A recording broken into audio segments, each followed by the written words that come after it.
Becerra de Meneses is a non-profit organization, and we function strictly through donations, and all of our workers here are volunteers.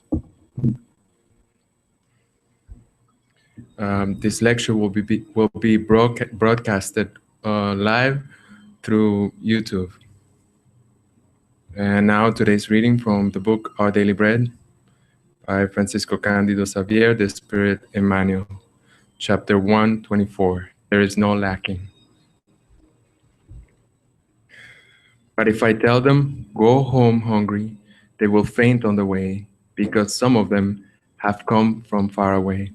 Jesus, and this is from Mark chapter 8, verse 3. Jesus' concern for the multitude has remained alive throughout time.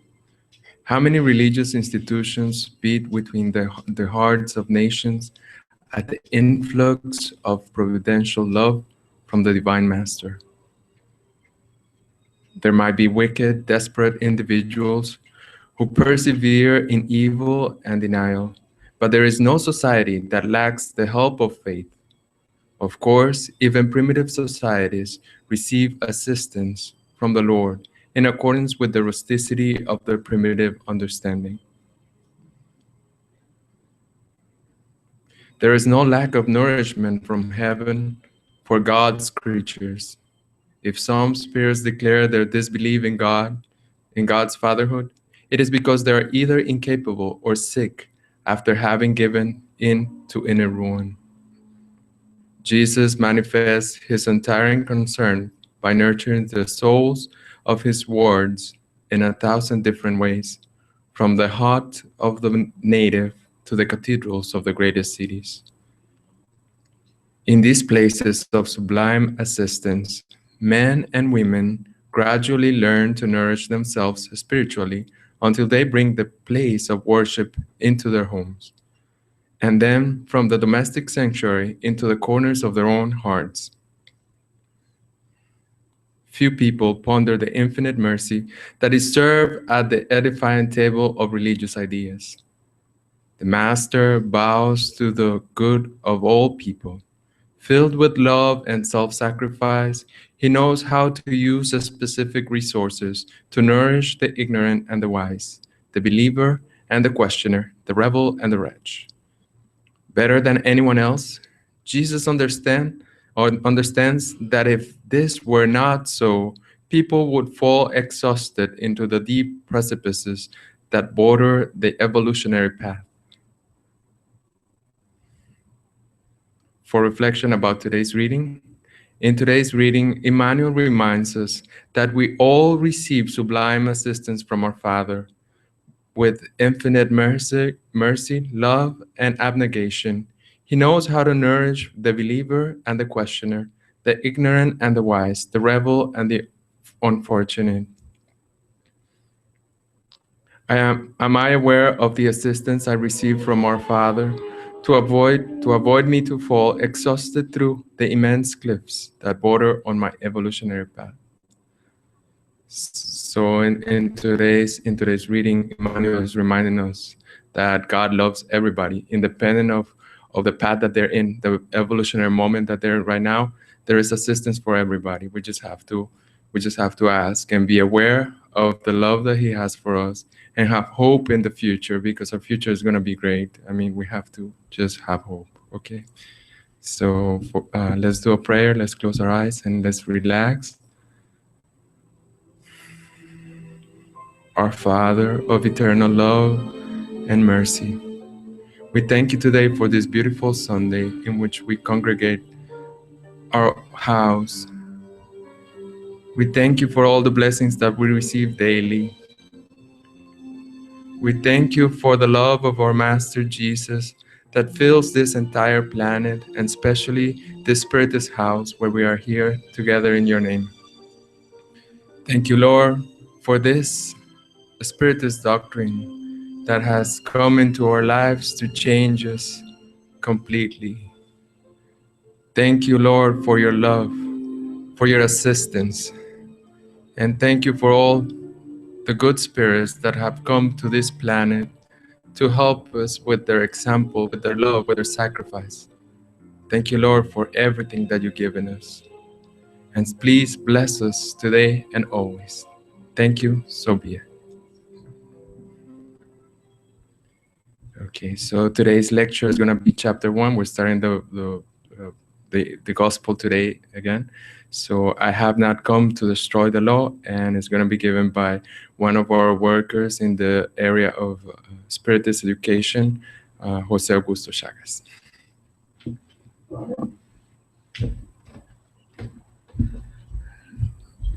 Good morning, everybody. So we have different members. The subject will be the same. We have some here talking, I have not to come to destroy the law. The sentence is slightly different from what you have in the presentation, but it's the same because we have different translations. But I think the most important is the message that you'll be having, right, from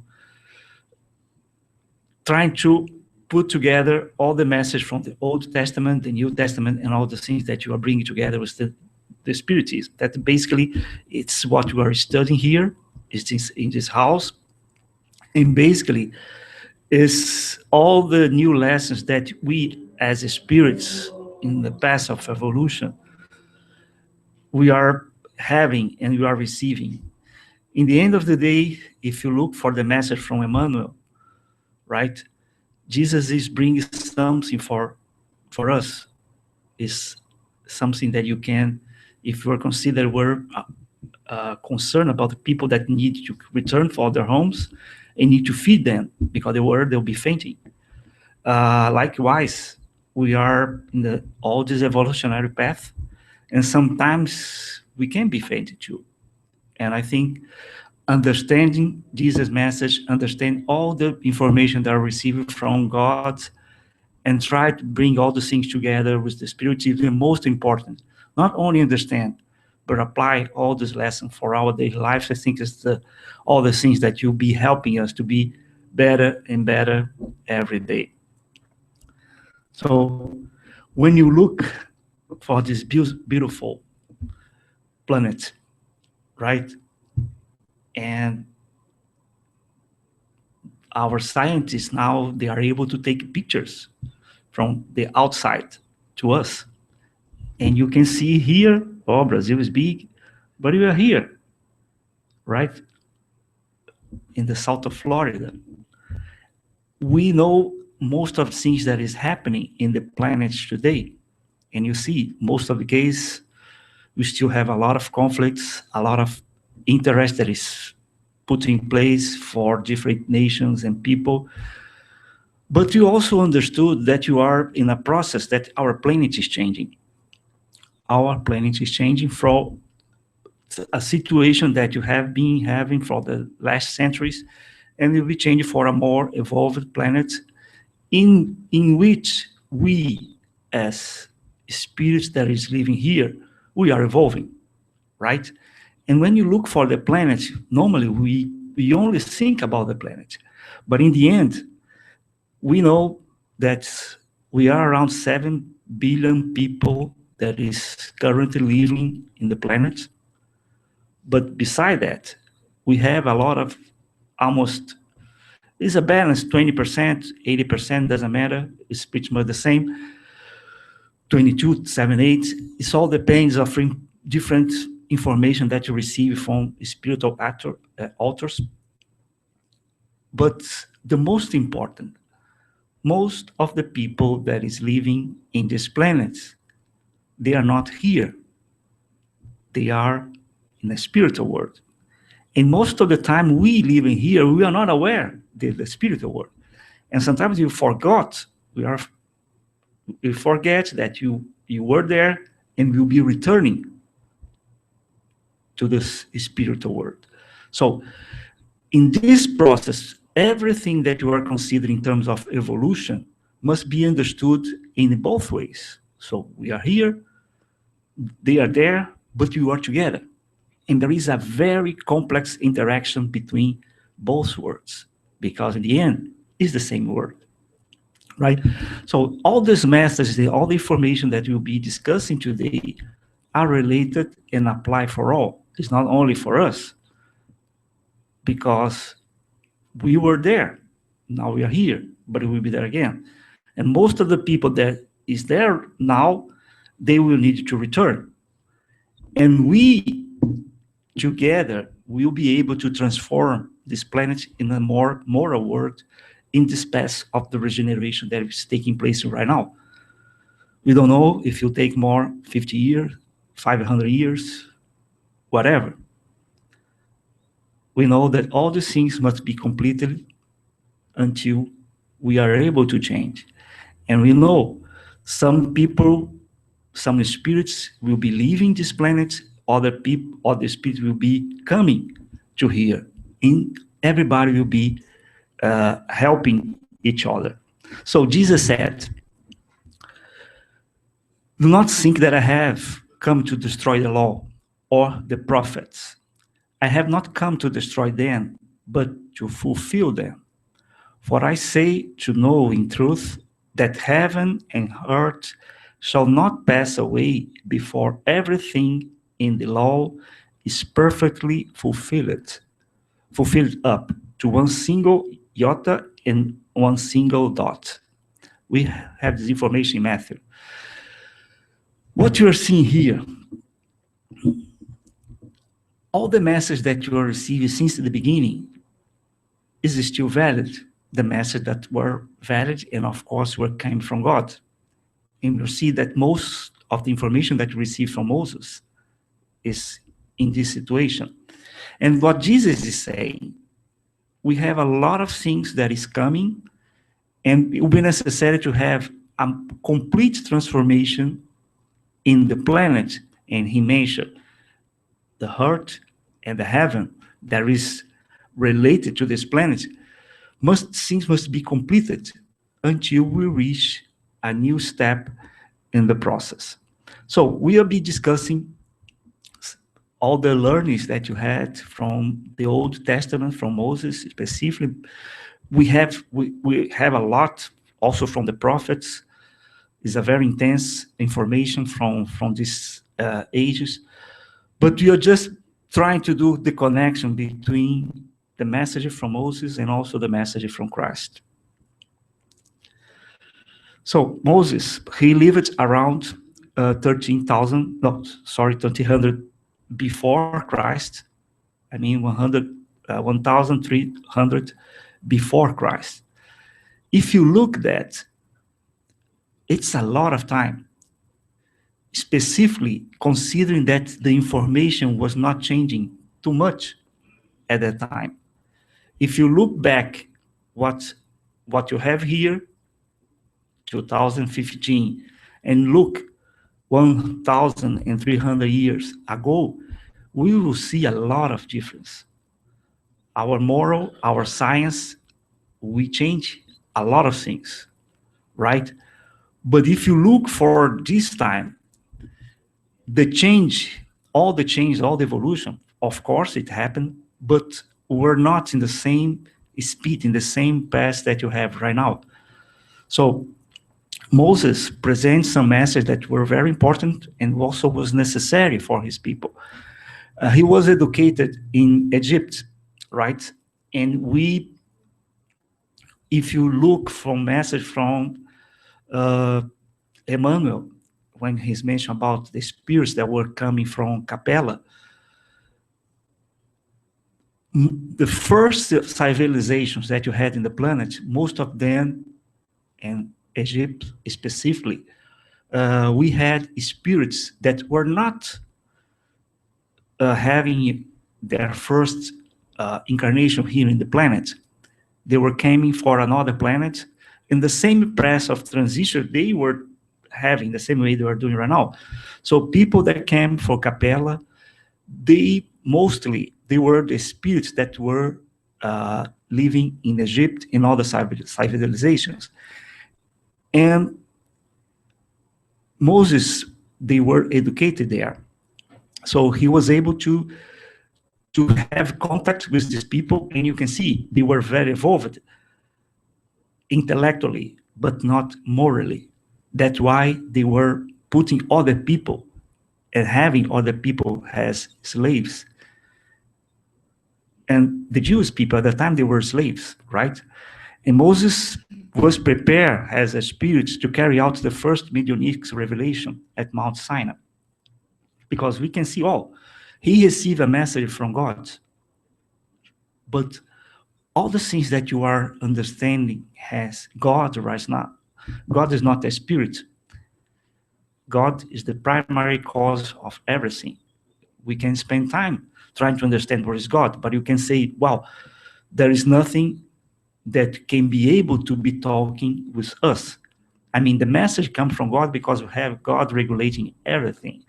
But no doubt, Moses received a message from a very evolved spirit, a messaging from God that bring to him some very important message to lead his people, and also is still valid for us until now.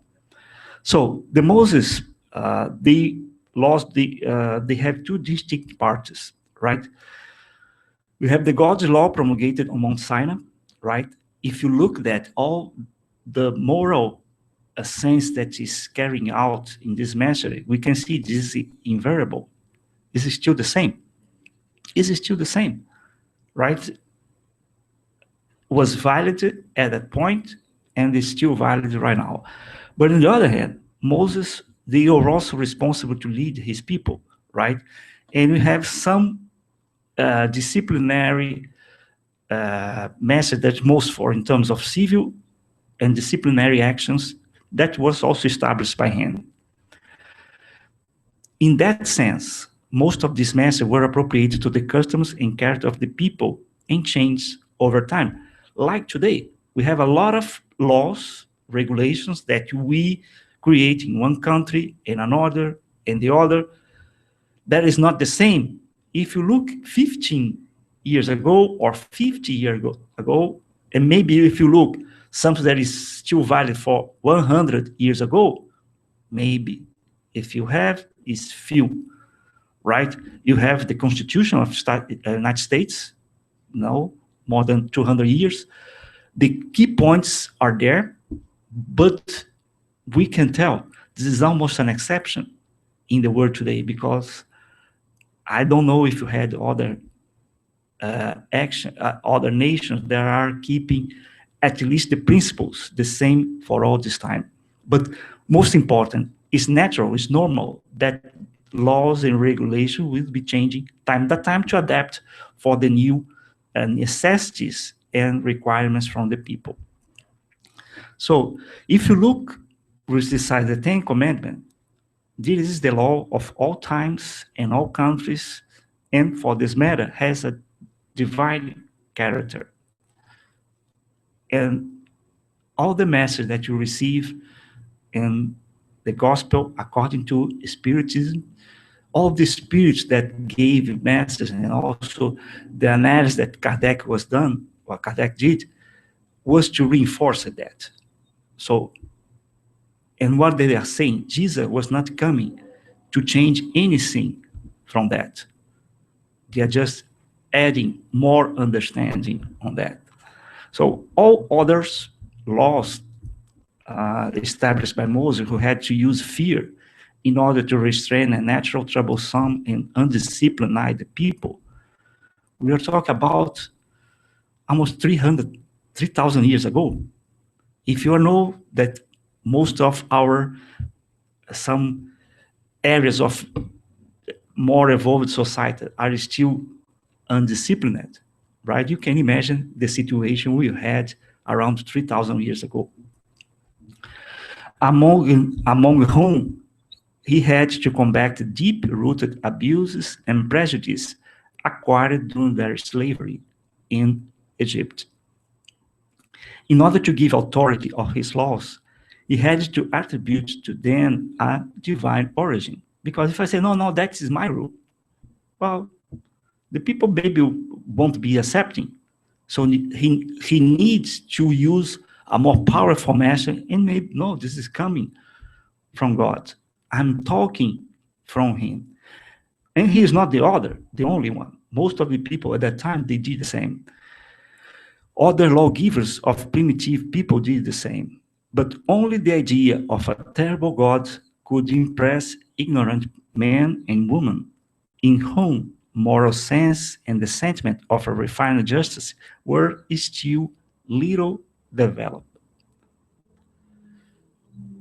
Some we have, I was looking different books. The translation, one of them is mentioned undeveloped. This is mentioned little developed. The concept is similar.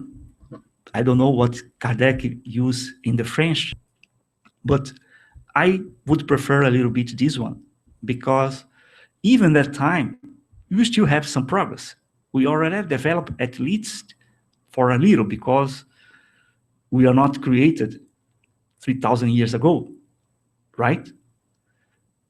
So at least for a while, our development was still at least partially is still there. So we are not completely undeveloped, but little developed, at least in the sense of justice, at least in the sense of understanding God and all the moral sense that Jesus was bringing to us later.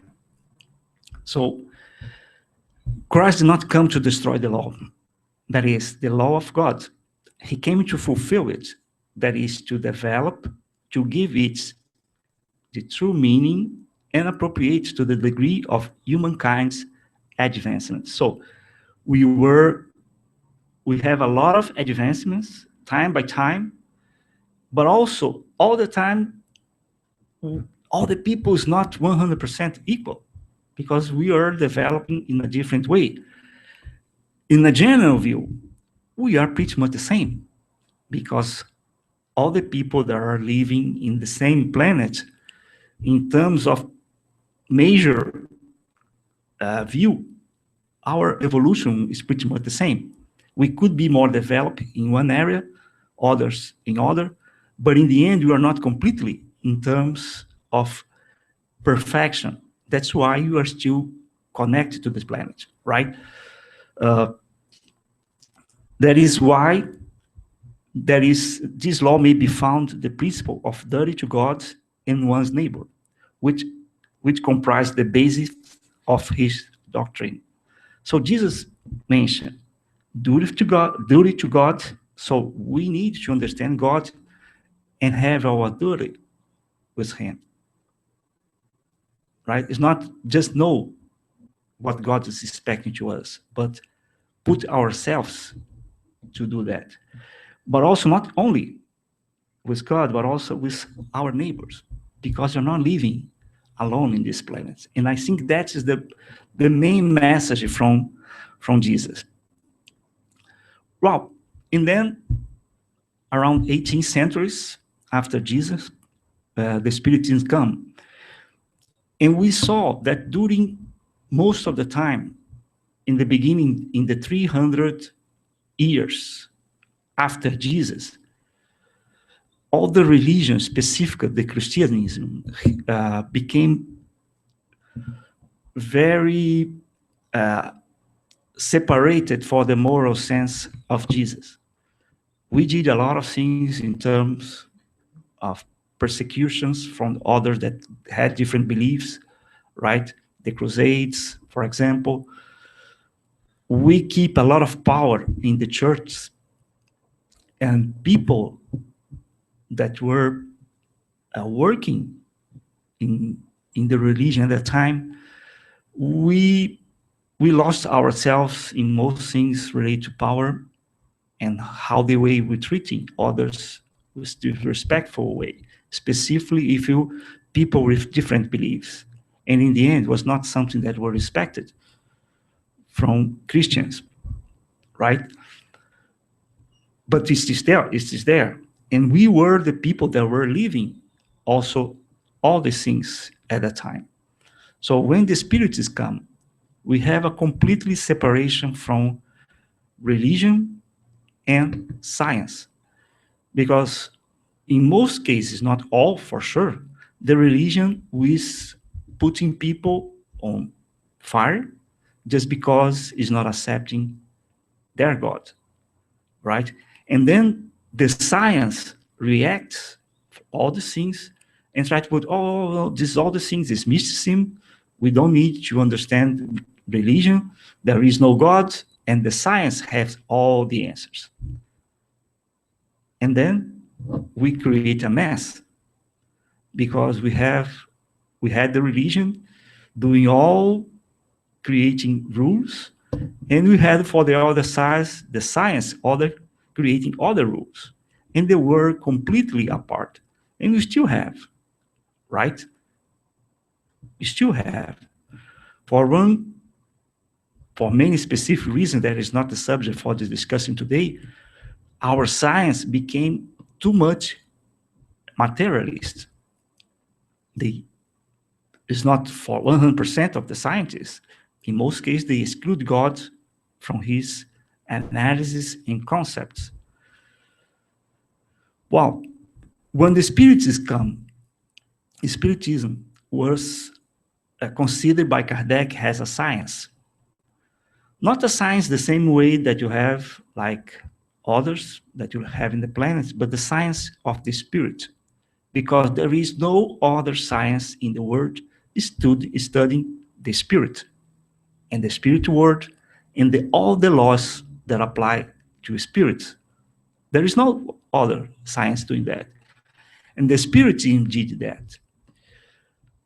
Analyze all the communication that you were receiving, put a methodology in place to check if all the message that you were receiving was true or not, and what they consider true.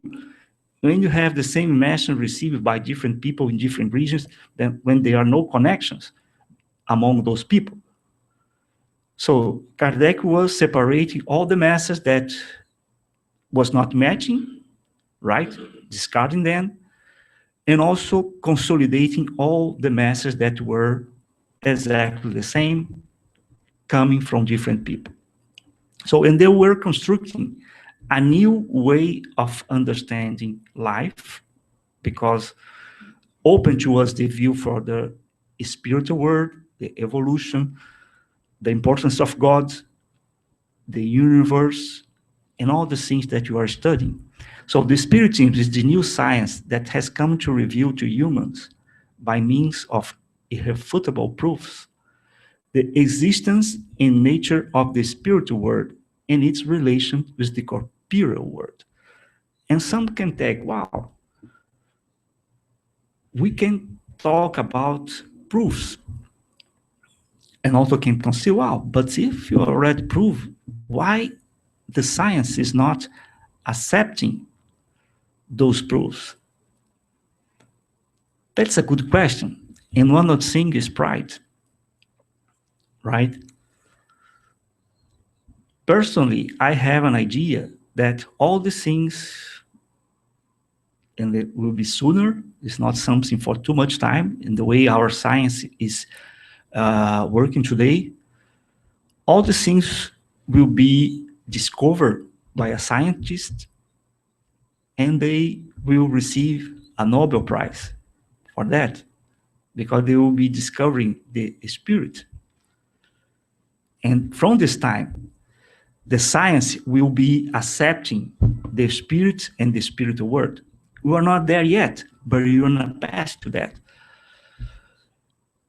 But what is most important, for everyone, we don't need to be a scientist, or you don't need to be a religious leader to understand, to read, to study all the messages that you have in the spirit. And you are able to take our own conclusions. We can see, oh, this is not valid for me. Or I can see, no, I totally understand, and I agree with the points that the Spirit is putting for us, and I'm able to change my life with those concepts. If I say, no, this is not valid, okay, we can continue, right? It's not any kind to be the discriminations, and so faith in no way could be something for be discriminated in any sense, right? It shows us that the world no longer has something supernatural, but instead as one of the living and incessantly active forces of the nature.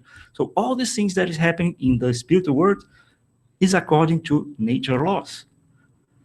There is nothing supernatural, nothing from ghosts, nothing from, that is not explained by God's laws. So if you look and you pay attention and we try to put our efforts to understand, we will see that the spiritism is the key that enables everything to be easily explained.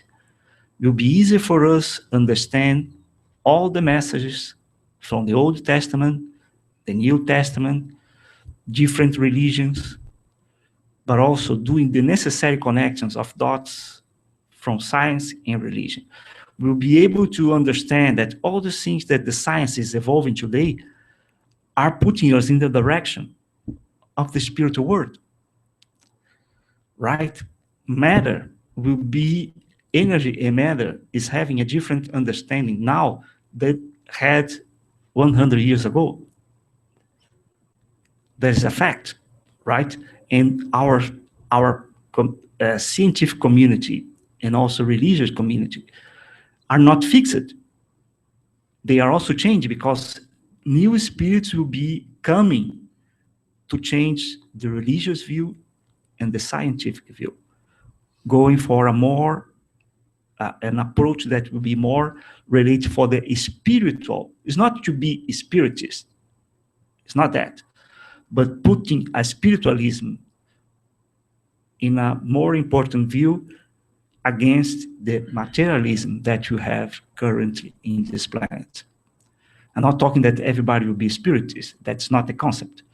But the spiritualism will bring the view of the spirits and all these things that are important for us in the neighborhood that you are living. So the core of spiritism is to develop love, charity, moral thoughts. So moral thoughts is thinking about morally, benevolence, and forgiveness. That's why we are putting ourselves, doing our efforts to do that. So the law of the Old Testament is personified in Moses. That the New Testament is personified in Christ. Spiritism is the third revelation of God's law, but is not personified in any individual. So we are putting that to have the Old Testament in Moses and the New Testament in Jesus Christ. But the Spiritism is not for one individual because it's a product of the teaching given by the Spiritists, a lot of them, not by one person, but for a lot of spirits that who are the voices of the heaven in all parts of earth, and by a multitude of innumerable intermediaries. I mean, mediums. Different mediums, different spirits, same message. That's the concept for the spiritism. So basically, we can have a more a summary for all the things. You can see the revelations from the Ten Commandments from Moses, all the Gospels from Jesus, and all the spiritism doctrine that we can put Kardec here, but it's not him, right? It's not him, but we can consider Kardec as a person that puts all the things together and put a lot of work in 15 years to connect and to bring a lot of information for this revelation.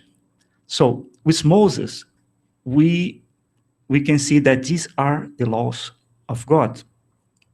Jesus, this is how to practice the laws of God.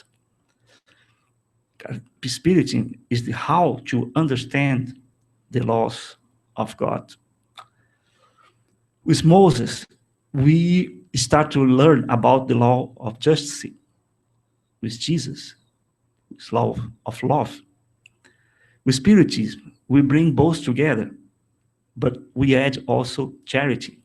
So it's the law of justice, love, and charity. With Moses, we are still working in the process of victimization. We considered everything was against us. But Jesus gives to us the necessity of action to do something for ourselves. And the spiritualism is bringing to us responsibility, right? Because we are having more knowledge, we have more condition to understand things, so we are having more responsibility than ever. In the beginning, the laws were written in stone, but Jesus written all the laws in our heart, talking to the sentiment, right? But with Spiritism, we are also, they are telling that the laws are written in our conscience, because we know that. And one of questions from the Spiritism book, Kardec asked, where are written the laws of God? And they answer, in the consciousness. So we as a spirit, everybody, we know the laws and you have the conscience, but we need to put our conscience more, acting more in our help, right? Because this is a process, awareness. We have the same information, first revelation, second revelation, and third revelation. And everyone is increasing our condition to become a more evolved spirit. So we know that the science are bringing to us all the laws of material world. And that's why they became too much materialism. Religion should be talking about laws of morality, right? In a good sense, it's not only one religion, but all religions should be playing a role to have people more evolved morally, right? And the idea of spiritism is bring both and understand both together. Because science and religion, both comes from God. There is no one, science comes from the human being and religion comes from God. No, no, no. What the science is discovering are also laws of God. All the things that is happening in the planet, in the universe, in everybody that you have, in our digestive system, all the things were created by God. So science is just figuring out how it works. So to finalize, in this chapter, Kardec brings together three messages from three different spirits. One is the Israeli spirit. He didn't give his name, but it's a message in 1861. Also from Fenelon, also 1861, and Erastus, also in 1863. And Kardec put these three messages in this chapter, in the chapter 1 of Gospel, because all of them were talking about the new era that is happening right now, right? It started not only in the middle of 18, but some spirits are talking that our transition for a more evolved world starts approximately during the enlightened times. That was when science started to bring more attention from the universe, and then you discover something related also for the outer space. And the idea, we were starting time by time. So we still have a lot of progress to be completed, because if you look for the steps to be in a regenerated world, right, we can see easily. It's just turn on our television and saw, for example, CNN, and you can see, wow, this is not the word that we are reading and understanding has a regenerated world. So we still have a lot of transitions to be done. But the new era is coming, and you are in the path of this transition. So what they gave to us, the time has come in which moral ideas must be developed so that the progress containing in designs of God may be realized. Spiritism is one of a divine order because it is based upon the actual laws of nature.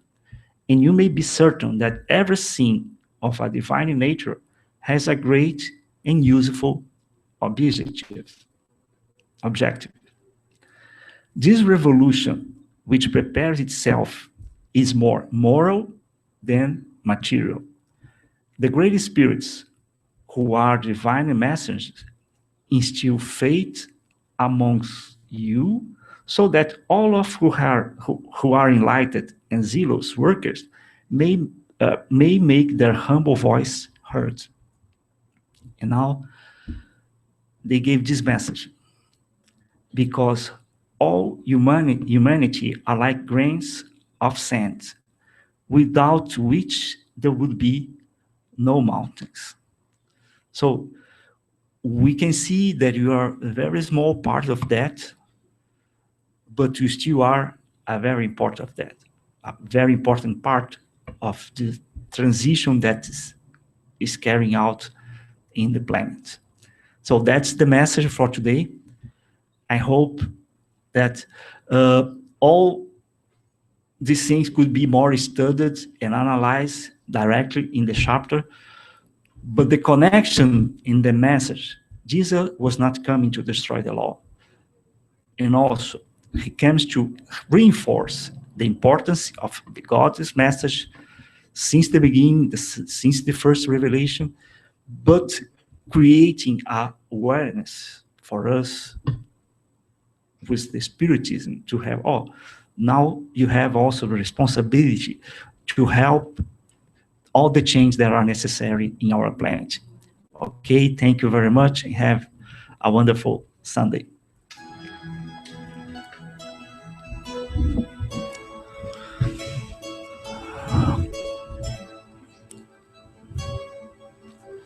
So, dear Father, thanks for the opportunity. We thanks for the life, for the opportunity to be here. We know that our planet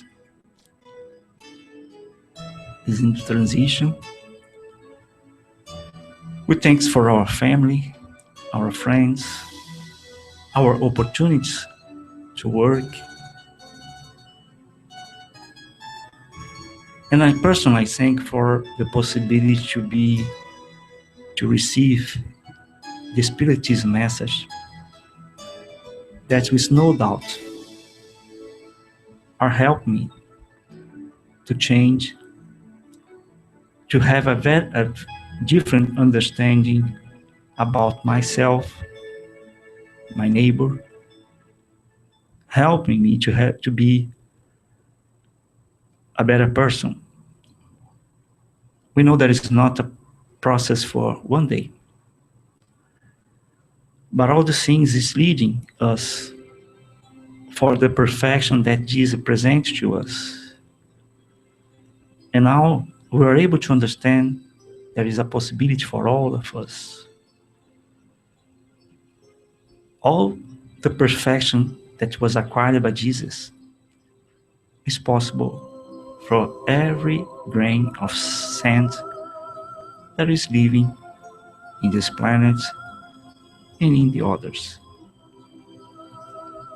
We also thanks for the Bezerra de Menezes Center that opened his doors for workers and for us that are also coming here to listen, to learn.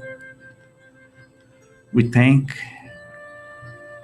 for our spiritual guides that also help for the environment, for the harmony that you are living, the intuitions that for sure you are receiving. But most important, when they invited also other spirits like us to be part of our studies and lessons. We know how important is the gospel in our lives, because the gospel has the messages that are necessary for each of you to become a better spirit. So we thank also all of our friends that were here, because they are part of this, with their thoughts, with their support, with his ideas and attentions.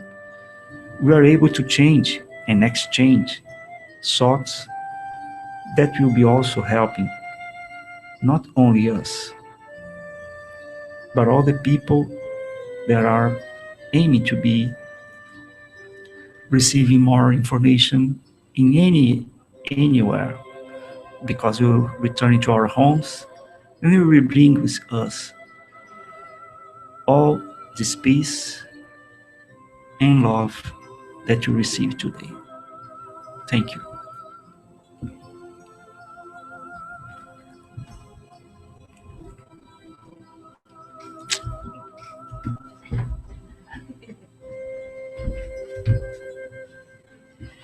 Thank you, Jose Augusto, for that